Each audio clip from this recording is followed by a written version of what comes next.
So I found this great foundation. I'm gonna raise money for it. So I said, you know what? I have to Google something that's evil, something very hard. I knew nothing about ultra marathons. I hadn't even run a marathon. I knew nothing about this world. So I Googled the top 10 hardest races in the world. And what comes up is a Badwater 135. It's a 135-mile race through Death Valley in the summertime. I thought it was a stage race. I thought it was a race where you run like 20 miles, set up camp, barbecue outside, and then go run some more the next day. So I called the race director up at the race and said, hey, Chris, his name is Chris Kosman, I want to do your race. So we had a long conversation. I was much heavier then, and I hadn't put running shoes on in over a year. How heavy are you at this point? I'm around between 240 to 270. Whoa. I'm in there. I'm in that range. My weight has varied a lot through the SEAL teams and out of the SEAL teams, so I was a heavy guy. But the long and short of it all was I hadn't put running shoes on in over a year. I was a big time power lifter. I lifted weights heavy. That's what I did. I just got back home from Iraq, went straight to free fall school, and then this happened. So I called Chris Kosman up on a Wednesday. He says, look, man, the only way you can qualify for my race is to run 100 miles at one time in 24 hours or less. There happened to be a race that Saturday, so 4 days later. And he said, if you qualify by running 100 miles or less in 24 hours, I will consider you my race. I'm gonna cut to the chase. I signed up for this race. It was called the San Diego One Day, where you run around a 1 mile track for 24 hours to see how many miles you can get. My goal was 100 miles. So I got to mile 70, and I cleared 70 miles in like 12, 13 hours pretty quickly. But I was done. My feet were broken. I was stress fractures, shin splints, muscles were tearing. I was in bad shape. I was eating Ritz crackers and drinking Mileplex. That's all I had. No water, didn't know what the hell I was doing out there. Had on some tube socks. It was just ridiculous. It was a clown show.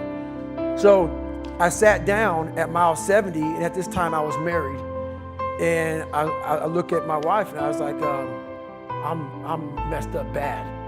So I literally start to turn white. And when a black guy turns white, you're pretty fucked up. So here I am, I'm all fucked up in this chair. I'm at mile 70, I got 30 fucking miles to go. I'm jacked up. I gotta go to the bathroom, and the bathroom's like 20 feet from me. It's a porta potty. I can't get out of the fucking chair. So I'm peeing blood down my leg. Whoa. Pooping up my fucking back, and I got 30 miles to go. And I can't stand up because my blood pressure's all messed up. I've been in 3 hell weeks, Ranger school, overcome so many obstacles in my life. This last 30 miles of this race is when I realized a human being is not so human anymore. We have the ability to go in such a space if you're willing to suffer, and I mean suffer. Your brain and your body, once connected together, can do anything.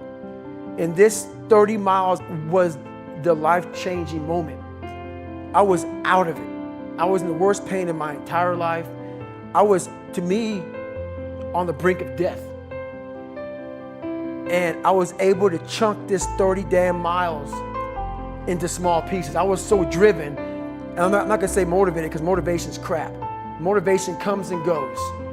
When you're driven, whatever's in front of you will get destroyed.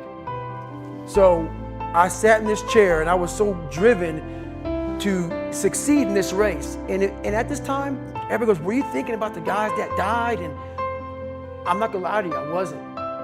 This became a personal thing. This became me against this race, me against the kids that called me nigger, me against me. It just became something that I took so violently personal. And I broke this thing down into small pieces. I said, okay, I gotta get nutrition. I gotta be able to stand up before I can get off this curb and get off this chair and be able to go 30 miles. So I went through all these small steps, and I was able to stand up. And then from standing up, I was literally walking around with my wife at the time, and she goes, you're not gonna make the time. She goes, you're walking like 30-some minute miles. I got to mile 81, and the second she said that I'm not gonna make the time, I ran the last 19 miles, nonstop. And people may listen to this and say, this guy is sadistic, he's crazy, No, if you know how I came up, you realize I was just a scared kid that found drive and passion to be something much better than what he thought he was. That's all it is.